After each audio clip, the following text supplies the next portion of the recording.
بسم اللہ الرحمن الرحیم الحمد للہ رب العالمین والصلاة والسلام علی سید المرسلین وخاتم النبیین محمد وآلہ واصحابہ وازواجہ وذریاتہ واہل بیتہ اجمعین، اما بعد۔ محترم بزرگوں، دوستو، عزیز ساتھیو، کئی جمعہ سے آپ سب کے سامنے بچوں کی تربیت کے بارے میں بات ہو رہی ہے۔ اس سے پہلے کے جو خطبات ہوئے ہیں اس میں ہم نے بچوں کی انٹیلیجنسیز کے بارے میں بتایا تھا، بچوں کی لرننگ ڈسیبلٹیز کے بارے میں بتایا تھا، اور لرننگ ڈسیبلٹیز کے کازز کیا ہوتے ہیں اس کے بارے میں بتایا تھا۔ میں اس وقت سارے پیرنٹس سے اور سارے لوگوں سے جن کو اللہ تعالیٰ نے اولاد کی نعمت سے نوازا ہے، ان سب کو یہ بتانا چاہتا ہوں، اتنے جمعہ کے یہی بتاتے رہے کہ اگر کسی کو اللہ تعالیٰ نے اولاد نصیب کیا ہے تو وہ بہت خوش نصیب ہیں، لیکن شرط یہ ہے کہ ہم ان کی صحیح تربیت کریں۔ دنیا میں جتنے بچے پیدا ہوتے ہیں سارے بچے بیکار نہیں، کوئی بچہ اس میں سے بیکار نہیں پیدا ہوتا ہے۔ اللہ تعالیٰ ایک عظیم مقصد کے لیے ان کو پیدا کرتا ہے، لہٰذا ہم اگر ان کی صحیح تربیت کریں گے تو ہمارے معاشرے کا ہر بچہ ایک عظیم انسان بننے کی صلاحیت لے کر آتا ہے۔ لیکن شرط یہ ہے کہ ہم بچوں کو سمجھنے کی کوشش کریں کہ ہمارے بچے ہیں کیا۔ جیسے میں نے بتایا تھا کہ ہمارے بچوں کے بارے میں ہمیں معلوم ہو کہ ہمارے بچوں کے اندر کون سی انٹیلیجنسی ہے۔ میں آگے ہر جمعہ ایک انٹیلیجنسی کے بارے میں بولوں گا، اور ہر انٹیلیجنسی کے بچوں کی جو بچے جس انٹیلیجنسی میں ڈومیننٹ ہوں گے ان بچوں کی تربیت کیسے کی جاتی ہے اس کے بارے میں محمد رسول اللہ صلی اللہ علیہ وسلم نے اپنی احادیث میں اس سلسلے میں کیا کہا ہے، اور آپ نے تربیت کا کون سا نظام اختیار کیا ہے وہ آپ کے سامنے رکھوں گا۔ مختلف انٹیلیجنسیز کے بچے ہیں، کوئی کائنسٹیٹک ہے، کوئی انٹر پرسنل ہے، کوئی انٹرا پرسنل ہے، کوئی لنگوسٹک ہے، کوئی لاجیکل میتھمیٹیکل ہے، کوئی اسپیشل انٹیلیجنسی کا ہے۔ ہم سمجھیں کہ ہمارے بچے کے اندر ہمارا بچہ کس انٹیلیجنسی میں ڈومیننٹ ہے۔ اسی طرح میں نے بتایا تھا کہ بچے بہت انٹیلیجنٹ ہوتے ہیں، لیکن ہم اسکول کو ان کو بھیج رہے ہیں تو اسکول کے جو سبجیکٹ پڑھائے جاتے ہیں اس کے پڑھنے کے سلسلے میں ان کے اندر کچھ لرننگ ڈسیبلٹیز ہوتی ہیں جس کی وجہ سے وہ اپنا پروگرس دکھا نہیں پاتے۔ افسوس کی بات یہ ہے کہ ہم جن اسکولوں کے اندر بھیجتے ہیں ان اسکولوں میں ٹیچرز کو نہیں معلوم ہوتا ہے کہ ڈسلیکشیا کیا ہوتا ہے، ڈسگرافیا کیا ہوتا ہے، ڈسکیلکولیا کیا ہوتا ہے، اٹینشن ڈیفیسٹ ڈس آرڈر کیا ہوتا ہے، ADD کیا ہوتا ہے، ADHD کیا ہوتا ہے۔ یہ جو اصطلاحات میں ابھی بول رہا ہوں، ٹرمینالوجیز جو بول رہا ہوں،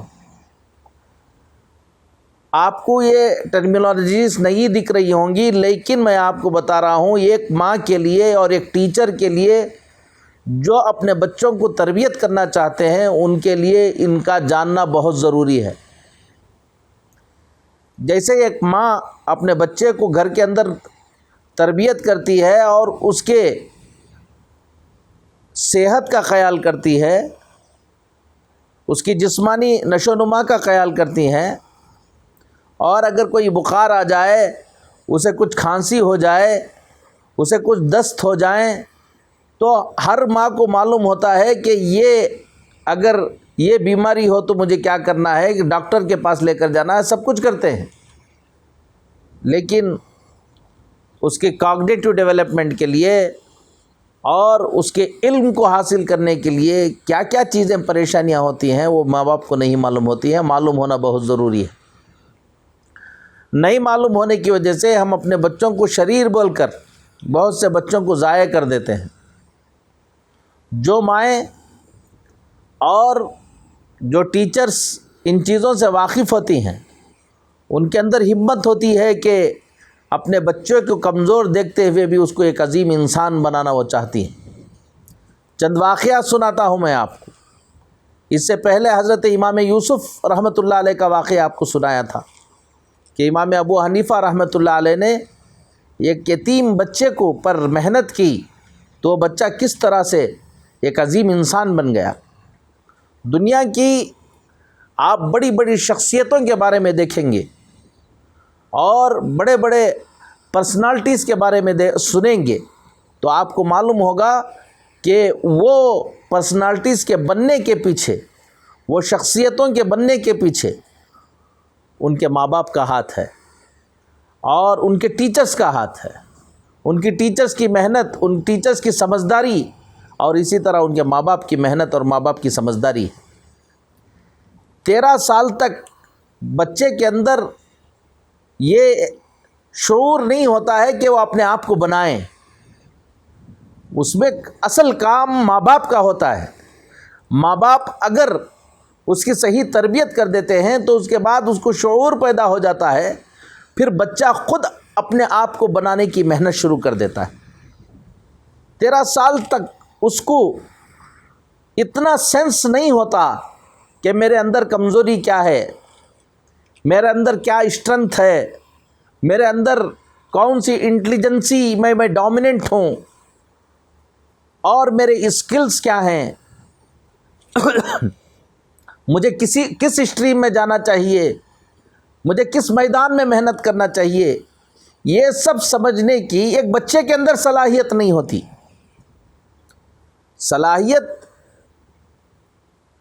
اس کو اینالائز کرنے کی صلاحیت نہیں ہوتی۔ تو ماں باپ کی ضرورت ہوتی ہے کہ ماں باپ ان چیزوں کو آئیڈینٹیفائی کریں اور پھر بچے کی تربیت کریں، اور خدا نہ خواستہ کوئی کمزوری ہو تو بچے کو کمزور بولنے کے بجائے اس کے علاج اور اس کی محنت کرنے کی کوشش کریں۔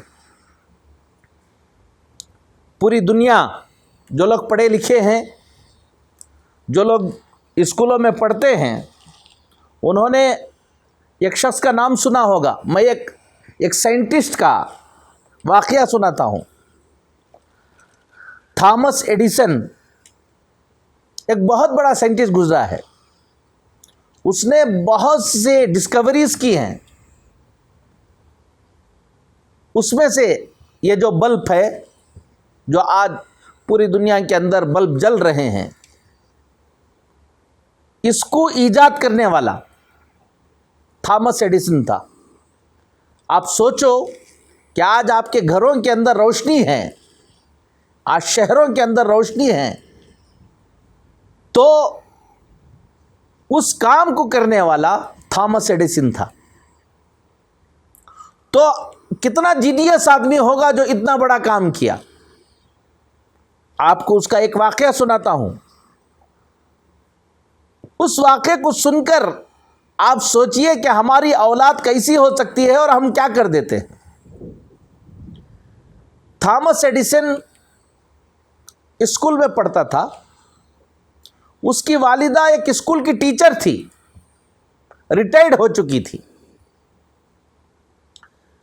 ایک دن وہ بچہ اسکول میں جب پڑھتا تھا، چھوٹا سا تھا، تو اسکول کی ہیڈ مس نے، جب اسکول سے وہ ایک دن واپس ہو رہا تھا تو اس کی ہیڈ مس نے کہا کہ میں ایک لیٹر لکھ رہی ہوں، تمہارے ٹفن باکس کے اندر میں رکھ رہی ہوں اس کو، بیٹا یہ جا کر تمہارے امی کو دینا اور کسی کو نہیں دکھانا، اور کہنا کہ ہیڈ مس نے ایک لیٹر بھیجا ہے۔ تو بچہ گیا گھر گھر جانے کے بعد کہا کہ امی ایک لیٹر ہیڈ مس نے بھیجا ہے، اس کو دیکھ لیجئے۔ ماں نے اس کو کھولا، کھولنے کے بعد اس کے آنکھوں میں آنسو آنے لگے لیٹر پڑھتے ہوئے۔ بچے نے کہا کہ امی کیوں آنکھوں میں آنسو آ رہے ہیں؟ ماں نے کہا کہ بیٹا اس لیٹر میں تیری تعریف کی گئی ہے، اس لیے میرے آنکھوں میں آنسو آ رہے ہیں۔ کہا کہ تمہاری ہیڈ مس نے لکھا ہے کہ تمہارا بیٹا بہت جینیس ہے، بہت انٹیلیجنٹ ہے، ہماری اسکول کے اندر اتنی انٹیلیجنٹ ٹیچرز نہیں ہیں جو تمہارے بچے کو پڑھا سکیں، تم اپنے بچے کو کسی اور جگہ پڑھاؤ جہاں انتظام کر لو، ہماری اسکول میں اس کا نظام نہیں ہے۔ بچہ خوش ہو گیا کہ میں بہت زیادہ انٹیلیجنٹ ہوں، لیکن آپ کو میں بتاؤں اس لیٹر کے اندر جو لکھا تھا وہ یہ نہیں لکھا تھا۔ ہیڈ مس نے لکھا تھا کہ تمہارا بچہ your son is adult, we would not let him come to school anymore. تمہارا بچہ ذہنی طور پر کمزور ہے، وہ ہمارے اسکول کے اندر پروگرس نہیں کر پا رہا ہے، پڑھ نہیں پا رہا ہے، لہذا اب ہماری اسکول کے اندر اور ہم اس کو کیا نہیں کر سکتے، پڑھا نہیں سکتے، آپ اپنا نظام بنا لیجیے۔ لیکن ماں نے یہ بات بچے کو نہیں بتائی، بلکہ ماں نے یہ کہا کہ بیٹا تمہاری ہیڈ مس نے لکھا ہے کہ تمہارا بچہ بہت جینیس ہے، اور ہماری اسکول میں اتنے جینیس ٹیچر نہیں ہیں جو تمہارے بچے کو پڑھا سکے، تم اپنے بچے کا نظام کہیں اور بنا لو۔ وہ ماں ٹیچر تھی، وہ سمجھتی تھی۔ تھامس ایڈیسن کے بارے میں لکھا ہے کہ وہ بچہ ریڈنگ نہیں کر سکتا تھا، اس کو رائٹنگ کا پرابلم تھا۔ وجہ یہ ہے کہ وہ ڈسلیکسک تھا، ڈسلیکسیا کا شکار تھا، اور وہ ڈسگرافک تھا، ڈسگرافیا کا شکار تھا۔ ماں نے سمجھ لیا کہ میرے بچے کے اندر انٹیلیجنسی ہے، وہ انٹیلیجنٹ ہے، لیکن وہ ڈسلیکسک ہے، وہ ڈسگرافک ہے، اس اسکول کی ٹیچرز اس کو بات کو نہیں سمجھ پا رہی ہیں۔ تو لہٰذا اس ماں نے اسی وقت ٹھان لیا اور محنت شروع کی، اور اس بچے کا علاج کرنا شروع کیا، اور خود پڑھانا شروع کیا، اور دھیرے دھیرے اس کا ڈسلیکسیا ختم ہو گیا، اس کا ڈسگرافیا ختم ہو گیا، وہ لرننگ ڈسیبلٹی ختم ہو گئی۔ اب دیکھتے وہ بچہ انٹیلیجنٹ ہو گیا، اور اب وہ دھیرے دھیرے بچہ آگے پڑھتا گیا، تھامس آلوا ایڈیسن بن گیا، اور اس نے دنیا کی بڑی بڑی چیزیں، اہم چیزوں کو ڈسکور کیا، پیٹنٹ اپنے نام سے پیٹنٹ کرایا، اس میں سے یہ روشنی ہے۔ ایک دن وہ وقت آیا کہ اس کی ماں کا انتقال ہو گیا۔ جب اس کی ماں کا انتقال ہو گیا، کئی دن تک اس کی ماں کا کمرہ بند تھا۔ انتقال ہونے کے بعد ایک دن تھامس ایڈیسن نے اس ماں کے کمرے کو خالی کیا اور اس کی چیزوں کو الگ الگ کر رہا تھا، تو اچانک ایک لیٹر ملا اس کے ہاتھ میں۔ لوگ کھڑے ہوئے تھے، اس تھامس ایڈیسن نے اس لیٹر کو اٹھایا، یہ وہی لیٹر تھا جو لیٹر اس کے ہیڈ مس نے لکھا تھا۔ اب تھامس ایڈیسن وہ پڑھ رہا تھا اور پھوٹ پھوٹ کے رو رہا تھا۔ اس لیٹر میں یہ لکھا تھا کہ your son is adult, we would not let him come to school anymore. لوگوں نے پوچھا تھامس ایڈیسن سے کیوں رو رہے ہیں؟ کہا کہ بچپن میں میرے اسکول کی ٹیچرز نے میرے بارے میں یہ لکھا تھا، اور آج میں اتنا بڑا سائنٹسٹ ہو چکا ہوں، تو پھر اس لیٹر کے نیچے تھامس ایڈیسن نے اپنا تبصرہ لکھا. کیا تبصرہ لکھا؟ Thomas Alva Edison was an adult child that by a hero mother he became the genius of the century. کہ تھامس آلوا ایڈیسن ایک کمزور ذہن کا لڑکا تھا، ایک کمزور ذہن کا بچہ تھا، لیکن اس کی جینیس ماں کی محنت کی وجہ سے تھامس آلوا ایڈیسن اس صدی کا سب سے جینیس ترین انسان بن گیا. تو میں آپ کو بتاتا ہوں، جن کے بچوں کے اندر کمزوریاں ہیں وہ گھبرانے کی ضرورت نہیں ہے. ان کو تھامس آلوا ایڈیسن کی ماں کی طرح پیرنٹس، ہمارے ان پیرنٹس کو سوچنا ہے، بچوں کی تربیت کی کوشش کرنا ہے. جتنے بھی ٹیچرز میرے اس کتاب کو سن رہے ہیں، میں ان ٹیچر سے بھی کہتا ہوں کہ آپ کے پاس جو بچے آتے ہیں وہ آپ کے گودوں میں امانت ہے. ہم چونکہ ان چیزوں سے واقف نہیں رہتے، ہم جینیس ترین بچوں کو ان کو نہیں سمجھ پانے کی وجہ سے ہم ضائع کر دیتے ہیں. ہمت کے ساتھ، سمجھداری کے ساتھ اپنے بچوں کی تربیت کرنا بہت ضروری ہے. ہر ماں اپنے بچے کو ایک عظیم انسان بنا سکتی ہے، لیکن جب تک ماں باپ قربانی نہیں دیتے، خود قربانی نہیں دیتے، ان کا بچہ بنتا نہیں ہے. جس طرح سے کچھ کمانا ہے تو دکانوں پر محنتیں کی جاتی ہیں، فیکٹریوں پر محنت کی جاتی ہے تو فیکٹریاں بنتی ہیں. جتنی محنت آپ فیکٹریوں پر کرتے ہیں، جتنی محنت دکانوں پر کرتے ہیں، ضرورت اس بات کی ہے کہ ایک پورے کے پورے سسٹم کے ساتھ اپنی اولاد پر محنت کرنا بہت ضروری ہے، اپنے اولاد کو سمجھنا ضروری ہے. اب بچوں کی تربیت کیسے ہوگی، کیا ہوگی؟ ہم اپنے بچے کو سمجھنا ضروری ہے کہ بچہ دنیا میں اللہ نے کیوں بھیجا ہے، یہ بچہ کیسا بنا ہے، اس کی تربیت کرنے کا سسٹم کیا ہے. دیکھیے، آپ کا جو بچہ ہے، دنیا کا جو بھی انسان ہے، اس کا ایک جسم ہے، اس کی ایک روح ہے. اس کی جسمانی تربیت کی بھی ضرورت ہے، فزیکل تربیت کی بھی ضرورت ہے، اور اس کی روحانی تربیت کی بھی ضرورت ہے. یہ انسان ایک جسم ہے اور اس کے اندر روح ہے. جسم اور روح کیا ہے، مختصر سے سمجھ لیجئے.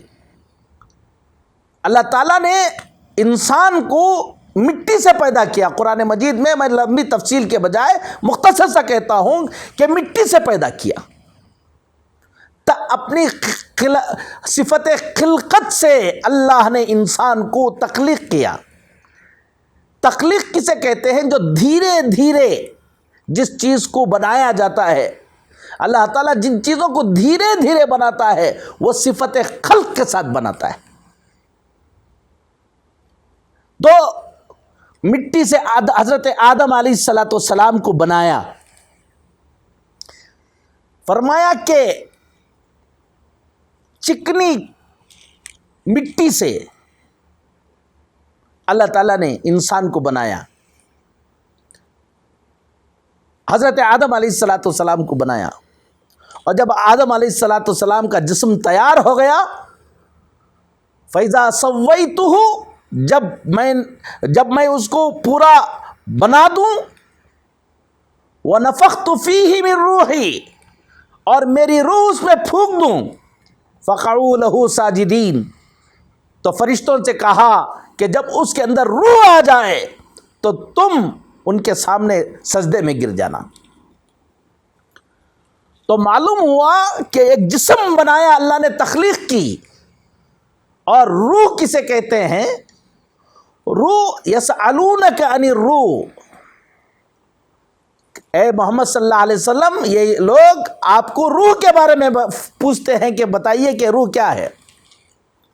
قل الروح من امر ربی، ان سے بتا دیجئے کہ روح کیا ہے۔ روح اللہ کا حکم ہے۔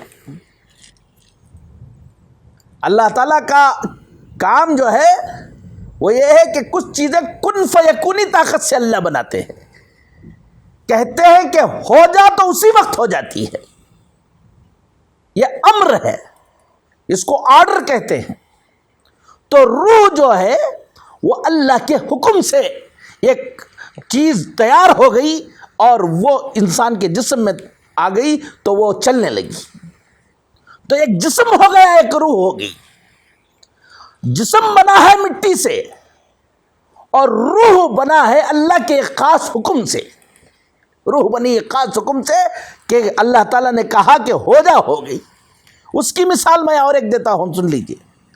آپ ایک مشنری تیار کرتے ہیں، آئرن کے ذریعے دوسری چیزوں کے، ایک مشنری کا پورا پارٹ تیار کرتے ہیں، تو وہ پوری مشنری تیار ہو جاتی ہے، لیکن اب وہ مشنری کو چلنا ہے تو آپ اس کے اندر بجلی کو بھیجتے ہیں، کرنٹ کو بھیجتے ہیں، الیکٹرکسٹی کو بھیجتے ہیں۔ اب یہ الیکٹرسٹی کے ذریعے یہ جسم اس کا وہ پوری کی پوری مشنری چلتی ہے۔ اگر یہ الیکٹرسٹی نہ ہو تو وہ مشنری نہیں چلے گی۔ تو آپ ایسا سمجھ لیجئے کہ وہ جو مشنری تھی وہ مشنری جسم ہے اور وہ الیکٹرسٹی ہے تو وہ مشن کی روح ہے۔ بالکل اسی طرح اللہ تعالیٰ انسان کو مٹی سے ماں کے پیٹ میں پیدا کیا، اور جب ماں کے پیٹ میں بچہ استقرار پکڑتا ہے تو اب وہ شیپس لیتا ہے، الگ الگ شیپس لیتے ہوئے 4 مہینے کے اندر اس کا ایک انسانی شیپ ہو جاتا ہے، انسانی ڈھانچہ تیار ہو جاتا ہے۔ یہ تخلیق ہے۔ اللہ تعالیٰ نے دھیرے دھیرے دھیرے دھیرے دھیرے الگ الگ شیپس کے ساتھ اس شیپ کو مکمل کر دیا۔ اب جب 4 مہینے ہو جاتے ہیں تو ماں کے پیٹ میں اللہ تعالیٰ کا حکم ہوتا ہے اور فرشتہ اس کے اندر روح کو لا کے ڈالتا ہے۔ یہ روح ہے۔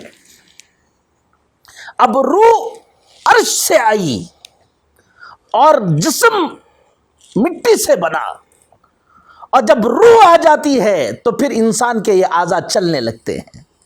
پھر ماں کے پیٹ سے جب وہ پیدا ہوتا ہے، باہر آتا ہے، اس کے ہمارے جو اعضاء چل رہے ہیں، ہمارا ہارٹ چل رہا ہے، ہمارا دماغ چل رہا ہے، ہمارے پیر چل رہے ہیں، ہمارے ہاتھ چل رہے ہیں، ہماری آنکھیں دیکھ رہی ہیں، اس سب کے اندر وہ جو دیکھنے کی جو صلاحیت جو ہے وہ روح ہے۔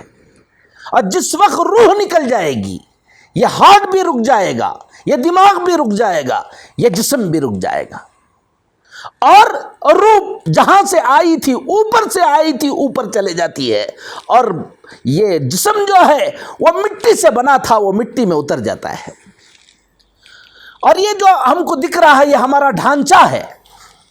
جسم تو وہ ہے جو ماں کے پیٹ کے اندر پہلی مرتبہ جو زائگوٹ بنا تھا، جو پہلا حصہ بنا تھا، جس کو ہم زائگوٹ کہتے ہیں، وہ ہے جسم۔ اب اس جسم کا ڈھانچہ بنتا گیا، ڈھانچہ بنتا گیا، یہ ڈھانچہ ہے۔ جب آپ خبر میں اس جسم کو اتار دیتے ہیں تو مٹی اس ڈھانچے کو تو کھا جاتی ہے، لیکن جس سے یہ جسم بنا تھا وہ جسم باقی رہتا ہے۔ جیسے آپ ایک بیلون لے لیجئے، چھوٹا سا، وہ بالکل چھوٹا ہے، آپ اس سے پھونکیے، یہ اس کا ڈھانچہ ہے، ڈھانچہ پھولتا جا رہا ہے، ایسا ڈھانچے کی شکل اختیار کیا، اور جب اس کی ہوا چھوڑ دیجئے تو پھر وہ ڈھانچہ دھیرے دھیرے اتر کر پھر اپنی اصل شکل میں آ جاتا ہے۔ وہ چھوٹا سا ہے، کہیں بھی رہ جاتا ہے۔ بیلون تو ہوتا بہت بڑا تھا دیکھنے میں، اب جب اس میں سے ایئر نکل گیا تو وہ بالکل چھوٹا ہو گیا، وہ باقی رہ جاتا ہے، وہ ایک جیب میں بھی رہ جاتا ہے۔ بالکل اسی طرح انسان کا جسم ماں کے پیٹ میں جو پہلی مرتبہ اس طرح استقرار کرتا ہے وہ جو وہ ہے۔ اب اس کے اندر ڈیولپمنٹ ہوا ہوتے انسان کا وہ جسم بنا ماں کے پیٹ کے اندر، باہر آیا تو اب وہ ڈھانچہ چینج ہوتے رہتا ہے، ہر وقت چینج ہوتے رہتا ہے، بڑا ہوتا ہے، ہاتھ کٹ گیا تو پھر اس کا ڈھانچے کا طریقہ دوسرا ہو جاتا ہے، ایکسیڈنٹ ہو گیا تو اس کا ڈھانچہ بدل جاتا ہے، ڈھانچہ تبدیل ہوتے رہتا ہے لیکن جسم تو باقی رہتا ہے۔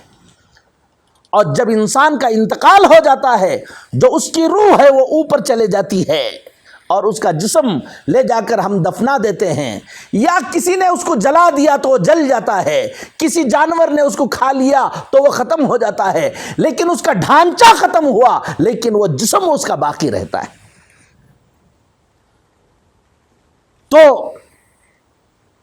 اب ہم یہ بتا رہے تھے، اس بات کو بتانے کے بعد آپ کو بتا رہا ہوں کہ انسان جو بنا ہے وہ جسم سے اور روح سے بنا ہے، اور روح اس کی اصل ہے، اور روح ہی اس پورے جسم کو چلا رہی ہے۔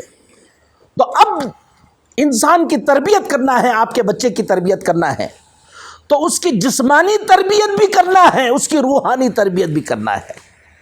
اگر ہم صرف جسمانی تربیت کرتے رہے تو وہ دیکھنے میں ایک خوبصورت انسان تو بن جاتا ہے، ایک طاقتور انسان تو بن جاتا ہے، لیکن وہ انسان نہیں رہ جاتا ہے، وہ جانور باقی ہو جاتا ہے۔ ضرورت اس بات کی ہے کہ اس کی روحانی تربیت بھی کی جائے اور اس کی جسمانی تربیت بھی کی جائے۔ جس طرح سے اس جسم کے ہارٹ ہے، دماغ ہے، آنکھیں ہیں، کان ہیں، اسی طرح روح کا بھی قلب ہے، روح کا بھی قلب ہے، روح کی بھی آنکھیں ہیں، روح کے بھی کان ہیں۔ اسی لیے اللہ تعالیٰ نے جو لوگ اللہ کا انکار کرنے والے ہیں ان کے بارے میں فرمایا کہ ان کے قلوب پر اللہ نے تالے ڈال دیے ہیں، لہم قلوب لا یفقہون بہا، دل تو ہے اور دل سمجھ نہیں پاتے ہیں، آنکھیں تو ہیں لیکن اندھے ہیں۔ آپ کہیں گے کہ میں اندھا کہاں ہوں، میں تو دیکھ رہا ہوں۔ ہاں، اس کی ظاہری آنکھیں تو دیکھ رہی ہیں لیکن اس کی روح کی آنکھیں اندھی ہو چکی ہیں۔ فرمایا ان کو کان تو ہے لیکن سن نہیں پا رہے ہیں۔ تو آپ کہیں گے کہ تو وہ تو سن رہا ہے، کہا کہ نہیں، کان تو سن رہے ہیں ان کے، لیکن ان کے روح کے کان بہرے ہو چکے ہیں، حق بات ان کو سمجھ میں نہیں آئے گی۔ تو معلوم کیا ہوا، بچے کی تربیت اگر کرنا ہے تو ایک ساتھ دونوں چیزوں کی تربیت کرنا ہے، جسم کی بھی تربیت اور روح کی بھی تربیت۔ جسم کی غذا الگ ہے، روح کی غذا الگ ہے۔ جسم کی دوائیاں الگ ہیں اور روح کی دوائیاں الگ ہیں، جسم کی بیماریاں الگ ہیں، روح کی بیماریاں الگ ہیں، جسم کے صلاحیتیں الگ ہیں اور روح کی صلاحیتیں الگ ہیں۔ روح دکھتی نہیں ہے، روح دکھتی نہیں ہے اور جسم دکھتا ہے۔ جسم مادے سے ایک فینومینا ہے، وہ دکھتا ہے، وہ میٹیریل ہے، وہ دکھتا ہے، وہ مٹی ہے، دکھتا ہے، لیکن انسان کی روح دکھتی نہیں ہے۔ لہذا جو دکھتی نہیں ہے اس کی غذا بھی وہ چیزیں ہیں جو دکھتی نہیں ہیں۔ مثلا ہم غذا کھا رہے ہیں، کھانا کھا رہے ہیں، بہت اچھے وٹامنس، پروٹینز والا کھانا کھا رہے ہیں۔ ہاں، یہ کھانا ہم کھا رہے ہیں یہ ہمارے جسم کو فائدہ پہنچائے گا، لیکن حلال ہے کہ حرام، یہ اس کی صفت ہے۔ حلال حرام دکھتا نہیں ہے۔ حلال کھانا ہے تو اس سے روح کو طاقت ملتی ہے، حرام کھانا ہے تو روح اس سے مرنے لگتی ہے، روح کے لیے وہ زہر ہے، لیکن جسم اس کو فائدہ ہو جاتا ہے۔ لوگ کہتے ہیں کہ حلال حرام رشوت کا کھانا کھانے سے کیا ہو جاتا ہے۔ تو اب ہم کو سمجھنا ہے کہ ہم اپنے بچوں کی تربیت روحانی بھی کرنا ہے اور جسمانی بھی کرنا ہے۔ آگے کے جمعوں میں مجھے یہی بتانا ہے آپ کو کہ کس طرح سے ان کی جسمانی اور روحانی ایک بیلنس تربیت کی جاتی ہے. 6 چیزیں آپ کو بتا رہا ہوں، اس کے بعد بتاؤں گا. جسم کی تربیت کے لیے بیلنس فوڈ کی ضرورت ہے، بیلنس سلیپ کی ضرورت ہے، اور جسم کی تربیت کے لیے پراپر ایکسرسائز کی ضرورت ہے. اس کے بغیر یہ جسم بیماریوں کا شکار ہو جائے گا. بہت سی چیزوں سے بچنے کی ضرورت ہے. زہر والی چیزیں، زہر آلود چیزیں جو جسم کو نقصان پہنچاتی ہیں، اس سے پرہیز کرنے کی ضرورت ہے. اسی طرح سے روح کے لیے بھی،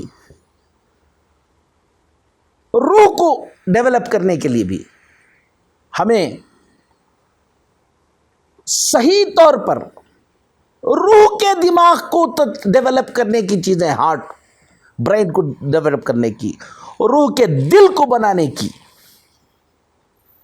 اور اسی طرح روح کا ایکسرسائز ہم کو کیسے کرنا رہنا ہے کہ تاکہ روح طاقتور ہو جائے. تب جا کر آپ کا بچہ ایک بہترین انسان بن سکتا ہے.